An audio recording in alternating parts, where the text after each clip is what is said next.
9 days. That's all the time 67-year-old Jack Thompson had left before the bank took away the garage he and his late wife spent 30 years building. Then, on the worst stormy night Oklahoma had seen in months, 10 intimidating bikers rode out of the darkness and stopped at his door. Everyone in town thought they were trouble. What Jack didn't know was that one simple act of kindness toward those strangers was about to bring an entire town back into his life and change everything he thought he had lost forever. Before we begin, please take a moment to like, subscribe, and share this story with someone who still believes kindness can change a life. A cold spring storm rolled across western Oklahoma, turning the empty highway into a ribbon of rain and headlights disappearing into darkness. Jack Thompson had seen storms like this before. At 67 years old, there wasn't much he hadn't seen. The old mechanic stood alone inside Thompson Auto Repair, a weathered garage on the edge of the small town of Red Creek, Oklahoma. The fluorescent lights buzzed overhead. Rain tapped against the metal roof. The smell of motor oil, coffee, and old steel filled the building the same way it had for more than 3 decades. Jack was a tall African-American man with deep brown skin, weathered by years of sun and hard work. His shoulders had narrowed with age, but he still carried himself with quiet strength. His silver-gray beard was trimmed short, and the lines around his dark eyes seemed permanently etched there by loss. People in town often described him as gentle but stubborn, the kind of man who would help you change a tire at midnight and then refuse to let you pay him. That stubbornness was the only reason the garage was still open. 3 months behind on payments, 9 days from foreclosure. Every reasonable person in town thought it was over. Jack looked across the shop toward the small office in the corner. A pair of reading glasses still hung beside the doorway. They belonged to Linda, his wife. 6 years had passed since cancer took her, but he still couldn't bring himself to move them. Sometimes he caught himself looking toward the office, expecting to see her sitting behind the desk, organizing invoices and greeting customers with that warm smile everyone remembered. Linda Thompson had been a petite African-American woman with soft brown skin and kind eyes that made strangers feel welcome within minutes. She remembered birthdays, asked about grandchildren, and somehow knew when someone needed encouragement before they said a word. The garage had never truly belonged to Jack. It had belonged to both of them. He built it with his hands. She built it with her heart. When she died, half the life inside the building disappeared with her. The other half vanished 3 years later. Jack's eyes drifted to a framed photograph sitting on a shelf above his workbench. Michael Thompson, his son. The photograph showed a broad-shouldered young man wearing a United States Marine Corps uniform. Michael had inherited his father's height and his mother's smile. He had been the kind of person who filled a room without trying. Loud laughter, endless energy, always helping somebody. A military-related illness had taken him shortly after returning home. One year he was planning fishing trips and talking about opening a second garage location. The next year he was gone. Jack still hadn't figured out how to live with that. People talked about grief like it got smaller over time. In his experience, grief stayed the same size. You just got used to carrying it. That was why he opened the garage every morning. Not because business was good. Not because it made financial sense. Because every wrench hanging on the wall reminded him of Michael. Every invoice reminded him of Linda. Closing the garage would feel like losing them all over again. Thunder shook the building. Jack glanced toward the clock. Nearly 10 at night. Time to close. He switched off one of the work lights and grabbed his old jacket. Then he heard it. A distant rumble. At first he thought it was thunder. Then he realized it wasn't coming from the sky. It was coming from the road. Motorcycles. A lot of them. The sound grew louder and louder until bright headlights appeared through the curtain of rain. 10 motorcycles rolled into the muddy parking lot. Harley Davidsons, big machines, heavy machines, the kind that turned heads in small towns. Jack frowned. He recognized the group. Everybody in Red Creek did. People talked about them whenever they passed through town. Leather jackets, tattoos, long rides across state lines. Nobody seemed to know much about them. That lack of information allowed rumors to grow. Some called them troublemakers. Others claimed they were former gang members. Most people simply avoided them. The motorcycles stopped. Several riders climbed off. Water poured from their jackets. One of them approached the garage. A woman. She removed her helmet and revealed shoulder-length silver hair plastered against her face by rain. She appeared to be in her late 50s. Tall, strong posture, weathered features. The type of person who seemed calm even when everything around her was falling apart. "Sir," she called out. "Sorry to bother you this late." Jack nodded cautiously. What happened? 2 bikes are down, 1 electrical failure, 1 transmission problem. She hesitated. And we've got a rider who's not doing too well. Jack looked beyond her. Near the back of the group sat an elderly man wrapped in a soaked riding jacket. Even from a distance, something looked wrong. His shoulders trembled uncontrollably. A younger rider stood beside him, trying unsuccessfully to shield him from the rain. The woman extended her hand. "My name's Susan Parker." Jack shook it. Her grip was firm, military firm. Years of leadership showed in the way she carried herself. Susan glanced at the old man again. "We've been riding through this storm for hours. He needs warmth." Jack followed her gaze. The elderly rider appeared to be around 75, thin build, white hair, pale face. The sort of exhaustion that went deeper than physical discomfort. Jack recognized it immediately, because he'd seen that look in the mirror after Michael died. For several seconds he said nothing. He thought about the foreclosure notice folded inside his jacket pocket. 9 days. 9 days before everything ended. He thought about the unpaid bills stacked on his desk, the empty bank account, the future he couldn't stop fearing. Then another thought arrived, a memory. Michael at 19, stranded on a road trip with friends, calling home because his truck had broken down. "Dad," he'd laughed over the phone. "Good thing there are still decent people out there." Jack swallowed hard. Rain continued hammering the roof. The old rider shivered again. And suddenly the decision became easy. He stepped aside and pulled the garage door higher. "Bring everybody inside." Susan blinked. "You sure? Unless you want him freezing out there." Relief flooded her face. Within moments, the riders guided their motorcycles into the garage. Water pooled across the concrete floor. The old rider entered last. Up close, he looked even worse. His cheeks were pale, his hands shook, his breathing seemed labored. Jack grabbed a folded army blanket from a storage cabinet and draped it over the man's shoulders. "Thank you," the man said quietly. His voice was weak but steady. Jack nodded. "Coffee first, then we'll worry about the bikes." The old man smiled faintly. Something about that smile seemed strangely familiar, but Jack couldn't place it. For the next several hours, the garage came alive in a way it hadn't for years. The riders drank coffee, shared stories, helped each other dry off. Jack moved from one motorcycle to another with the confidence of a man who had spent 40 years solving problems. The storm raged outside. Inside, the garage felt warm again. For the first time in a long while, it almost felt like the old days. Like Linda was still in the office. Like Michael was under a truck laughing at one of his own bad jokes. Sometime after sunrise, the repairs were finished.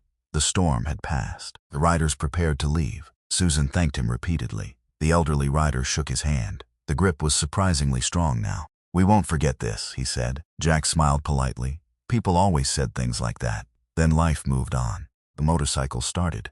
One by one, they disappeared down the highway. Soon the parking lot was empty again. Jack stood alone outside the garage watching the fading taillights. Then he went back to work. By late afternoon, he was sitting in the office sorting through unpaid bills when he heard another sound. Not motorcycles, diesel engines. Jack looked up.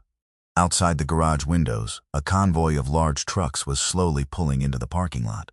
One after another, then another, then another. Across the street, people were already stepping out of nearby stores to stare. Jack rose from his chair. His pulse quickened. He walked toward the front door. And as the first truck came to a stop directly in front of his garage, he realized every person in town was beginning to look his way. By the next morning, everyone in Red Creek was talking about Jack Thompson's garage. Not because of the storm, not because of the bikers, because of the trucks.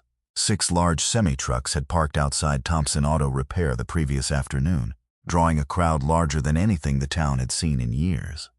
People stood on sidewalks, gathered outside stores, and exchanged theories in low voices. Some assumed the property had already been repossessed. Others believed the bikers were involved in something illegal. Jack didn't know what to think. The trucks stayed for less than an hour before leaving. Nobody unloaded anything. Nobody explained anything. And by sunset, they were gone. The mystery only made the rumors worse. 3 days later, Jack sat alone in his office staring at a foreclosure notice lying on his desk. The paper looked thinner every day, yet somehow heavier. 6 days left. Outside, business was slow. 1 pickup truck, 1 tire repair, nothing more. The phone barely rang anymore. He was rubbing his tired eyes when an engine rumbled into the parking lot. A familiar engine. A motorcycle.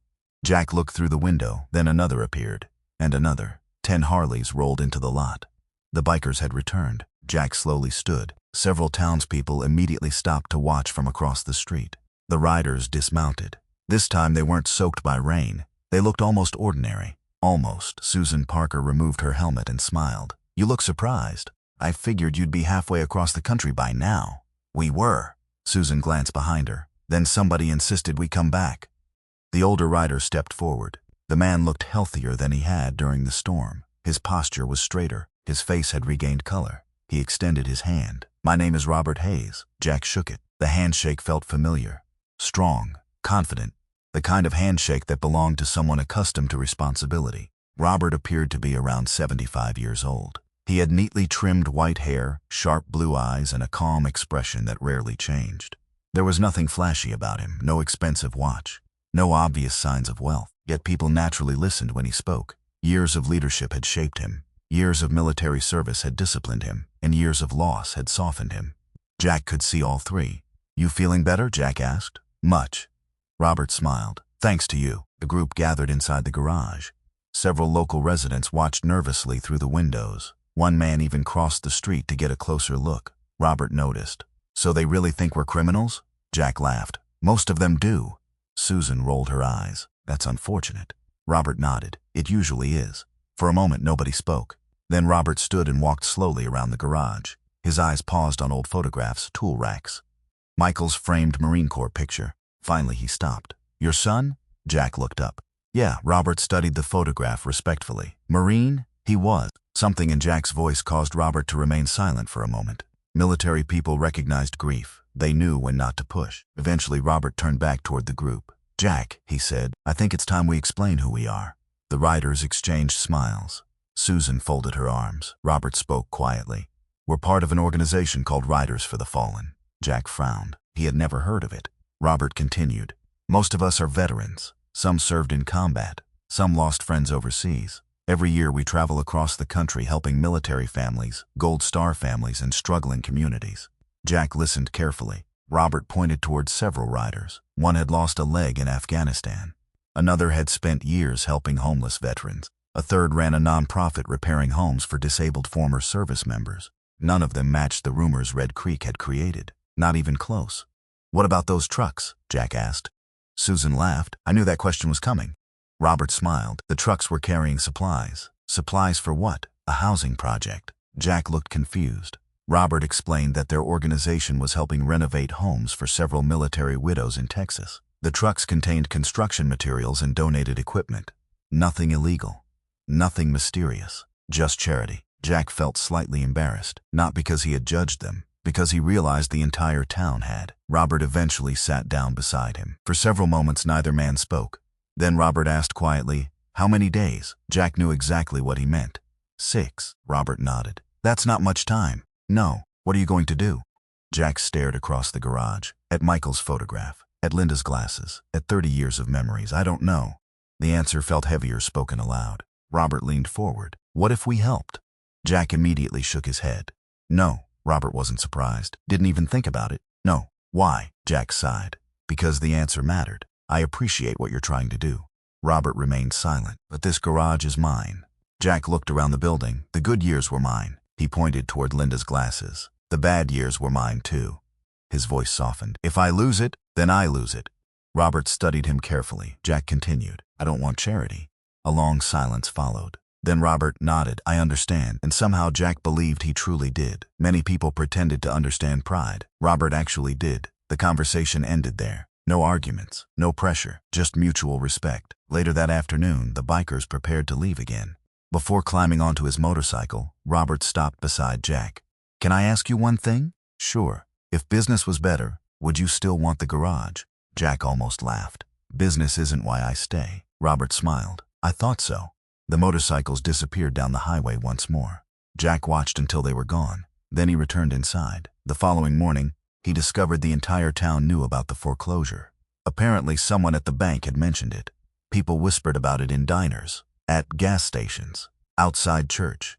Some spoke with sympathy. Others simply assumed the garage was already finished. For the first time, Jack realized his private struggle had become public. That afternoon, an envelope appeared under the garage door.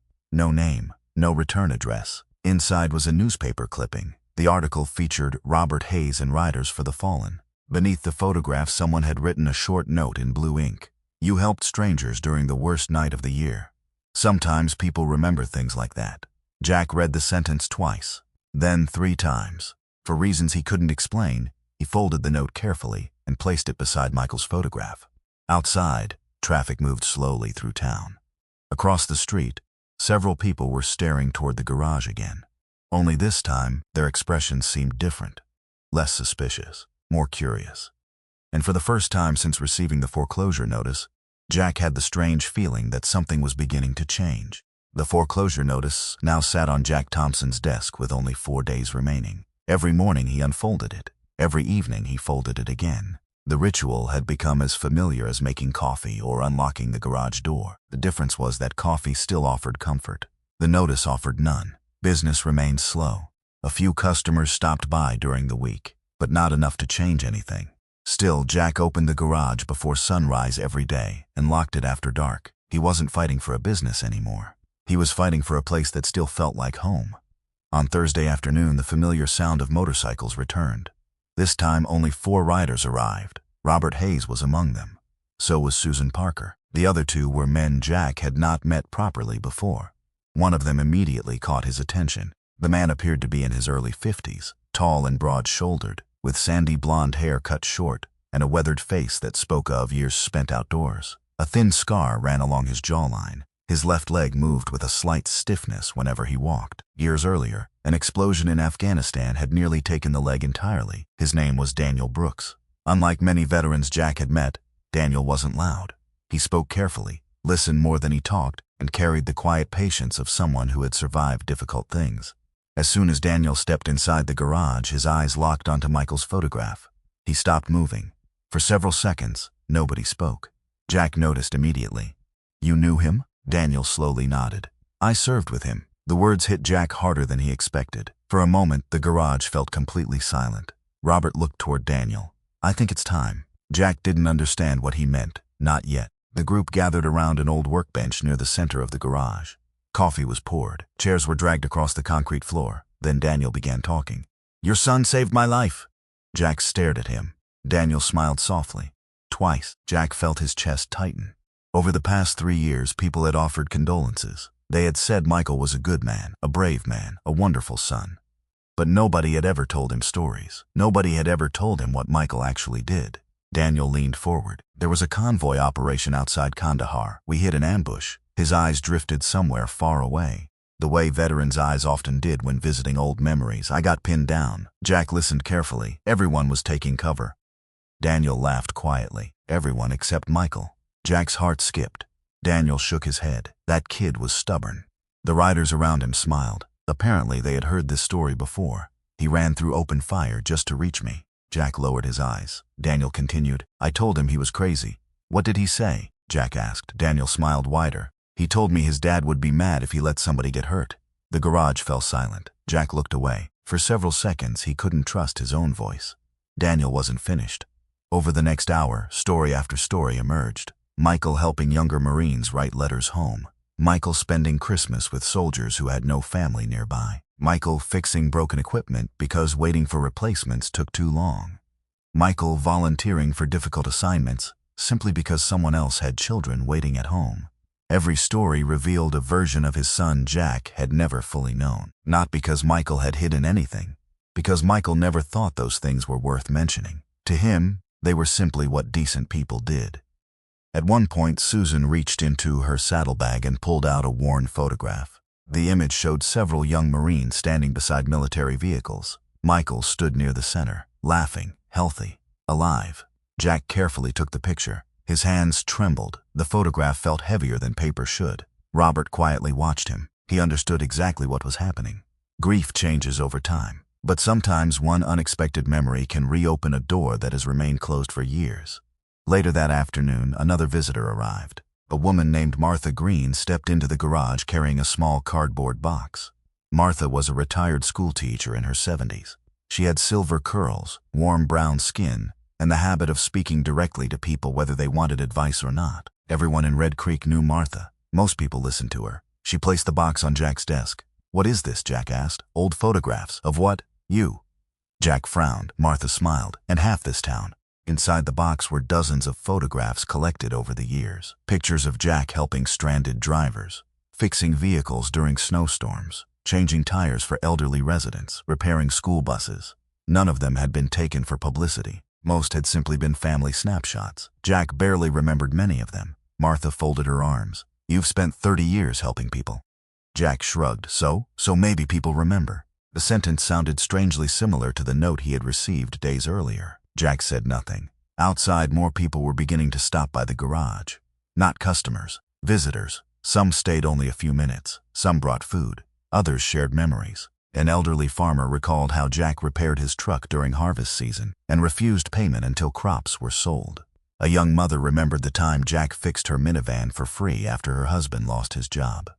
Each story seemed small, yet together they formed something larger, something Jack had never seen before. As evening approached, Robert walked outside with him. The Oklahoma sky was turning orange. The highway stretched empty toward the horizon. "How many days now?" Robert asked. Jack sighed. 3. Robert nodded. Neither man spoke for a while. Finally, Robert looked toward the garage. People were still inside, talking, laughing, sharing stories. "Your son left a bigger mark than you realize," Robert said. Jack smiled sadly. "Maybe." Robert shook his head. "No, not maybe." Then he pointed toward the garage. "You did too." Before Jack could answer, another motorcycle rolled into the parking lot. The rider removed his helmet and handed Robert a folded envelope. Robert opened it. His expression changed immediately. Not fear, not surprise, something closer to determination. Susan stepped beside him. "What is it?" Robert looked toward the garage, then toward Jack. "The ride starts tomorrow." "What ride?" Robert folded the paper carefully. The corners of his mouth lifted slightly. "The one that's going to give this town something to talk about." The next morning, the parking lot outside Thompson Auto Repair looked different.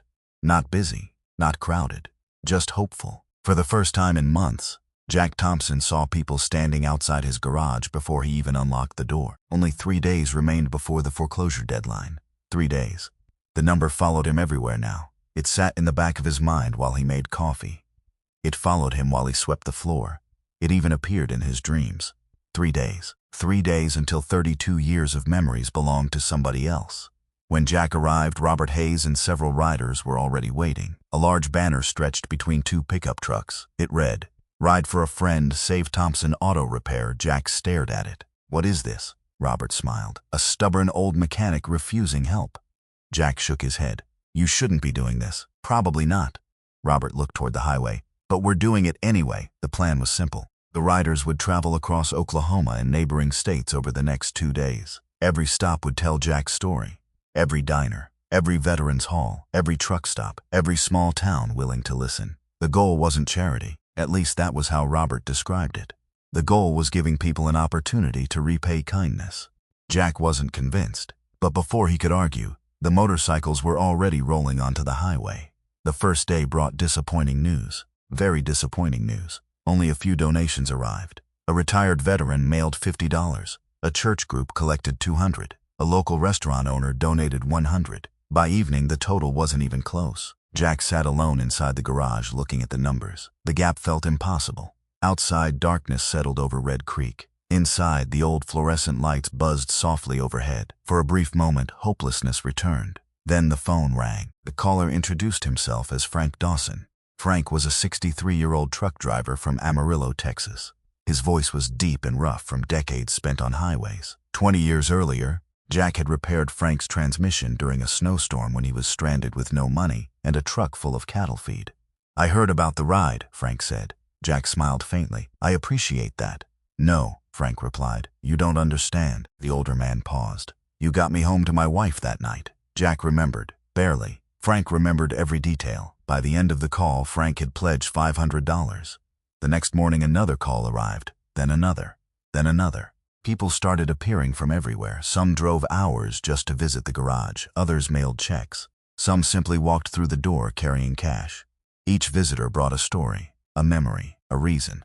One visitor stood out more than the others. Her name was Rebecca Collins. Rebecca was a woman in her early 40s with curly dark hair pulled into a loose ponytail and tired eyes that suggested life had tested her more than once. She arrived driving an aging minivan filled with 3 children. Jack recognized her immediately. Years earlier, her husband had died unexpectedly. The family had almost lost everything, including their vehicle. Jack had repaired the van and refused payment. Rebecca handed him an envelope. I never forgot. Jack tried to decline. She wouldn't allow it. My kids got to school because of you. Tears filled her eyes. Please let us help. After she left, Jack sat quietly for a long time.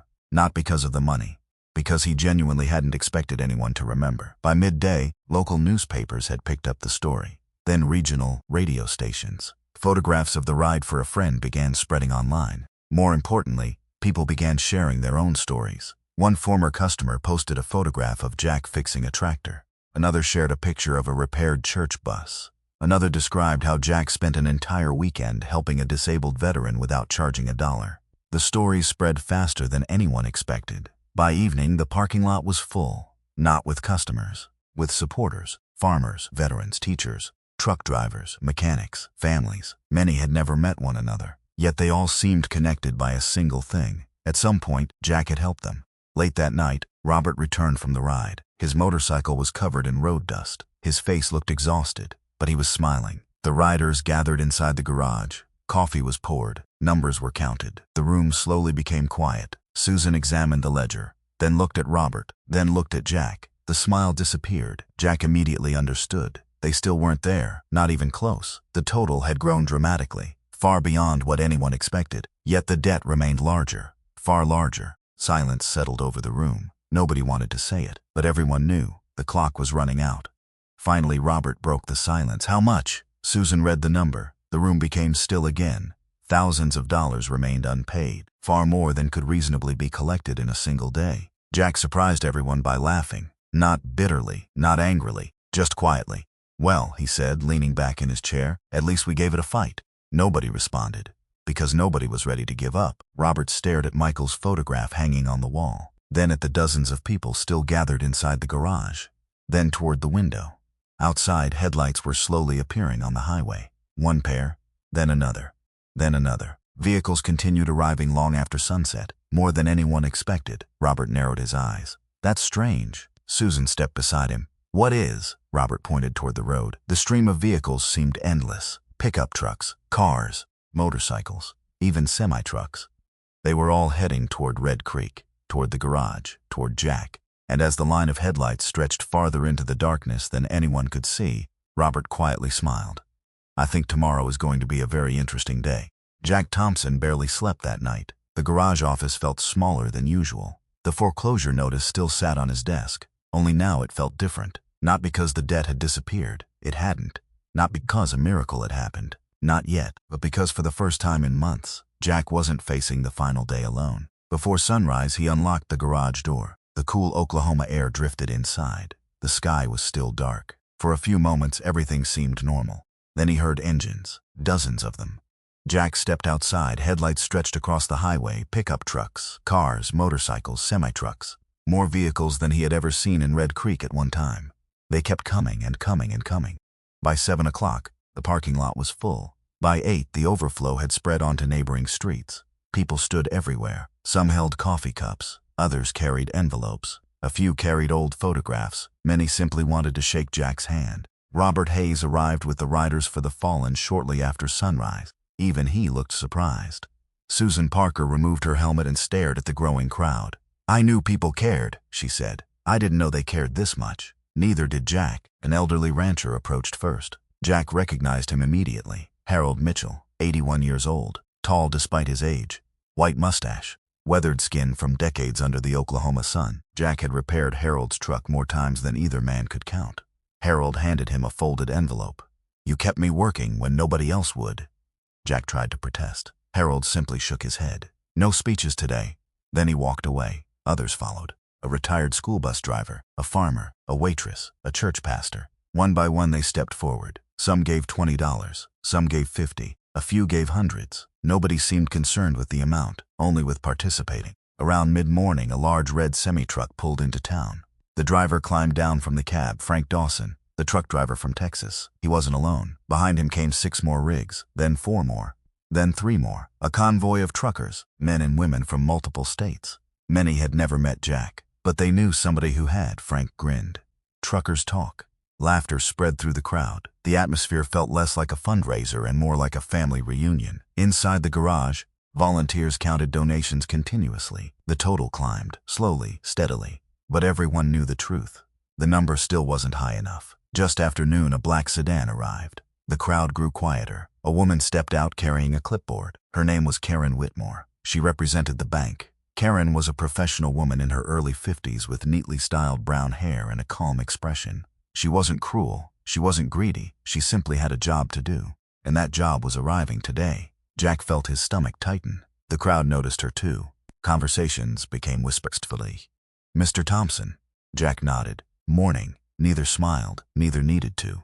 The situation spoke for itself. Karen checked her watch. "We still have several hours." Jack appreciated that. She could have arrived with lawyers. She could have arrived with deputies. Instead, she stood quietly beneath the garage awning and waited. The day continued. The total continued growing, but not fast enough. By 3 o'clock, reality began settling over the crowd. Thousands of dollars still remained. Not as much as before, but enough. Enough to hurt. Enough to matter. Jack looked around the garage, at the people, at the motorcycles, at Michael's photograph, at Linda's reading glasses. Oddly enough, he felt calm. More calm than he had in weeks. Because regardless of what happened next, he had learned something important. People remembered. Not all of them. Not every act of kindness, but enough. Enough to fill a parking lot. Enough to fill a town. Enough to make a lonely old mechanic realize he had never truly been alone. At 4 o'clock, Robert walked over carrying the donation ledger. His face was serious. Jack didn't need to ask. "We still short?" he said. Robert nodded. The crowd gradually sensed it. Disappointment spread. Not anger, not bitterness, just sadness. Everyone had done everything they could. Then something unexpected happened. A young boy stepped forward, maybe 10 years old. Freckles, oversized baseball cap, nervous eyes. His name was Tyler Collins, Rebecca Collins' youngest son. The boy held a small glass jar. He walked directly toward the donation table. Without saying a word, he emptied the contents into the collection box. Coins, dollar bills, years of savings. The room fell silent. Rebecca looked shocked. "Tyler?" The boy shrugged. "Mr. Jack fixed our van." Nobody spoke. Then an elderly woman approached. She added $20. Another person followed, then another, then another. Something changed. People began searching pockets, wallets, purses, truck consoles, glove compartments, loose change, emergency cash, every dollar they could find. Nobody coordinated it, nobody planned it, it simply happened. The count restarted. Volunteers worked faster. Numbers were checked. Checked again, then checked a third time. At 5:12 p.m., Susan suddenly stood up. Nobody knew why. She simply stared at the paper in her hands. Then she looked at Robert, then at Jack. Tears filled her eyes. "We got it." Nobody moved. For a second, nobody even breathed. Robert took the ledger, verified the numbers, then laughed. A deep, relieved laugh. The crowd erupted. Cheers, applause. People hugged, some cried. Others simply smiled. Jack remained still, completely still. He looked toward Michael's photograph, then toward Linda's glasses. His vision blurred. For the first time since losing his son, he didn't feel quite so alone. Karen Whitmore approached quietly. She accepted the payment, signed the paperwork, then extended her hand. "Congratulations, Mr. Thompson." Jack shook it. His voice barely worked. "Thank you." As the sun set over Red Creek, nobody wanted to leave. The celebration lasted long into the evening. 1 year later, Thompson Auto Repair remained open. The foreclosure notice was gone. Business had improved, not dramatically, just enough.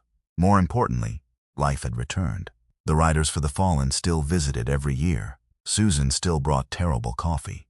Robert still told the same stories. And on the wall beside Michael's Marine Corps photograph hung a new frame. The picture showed Michael standing among his fellow Marines. Daniel Brooks stood beside him, both smiling, both young, both unaware of how important that photograph would someday become. One rainy evening, almost exactly a year after the storm, a stranded family pulled into the garage parking lot. Their car had broken down. The parents looked worried. The children looked tired. Jack stepped outside and saw rain dripping from their jackets. For a brief moment, he remembered another storm, another night, another group of strangers. Then he smiled and pulled open the garage door. "Come on in," he said. "Let's get you out of the rain."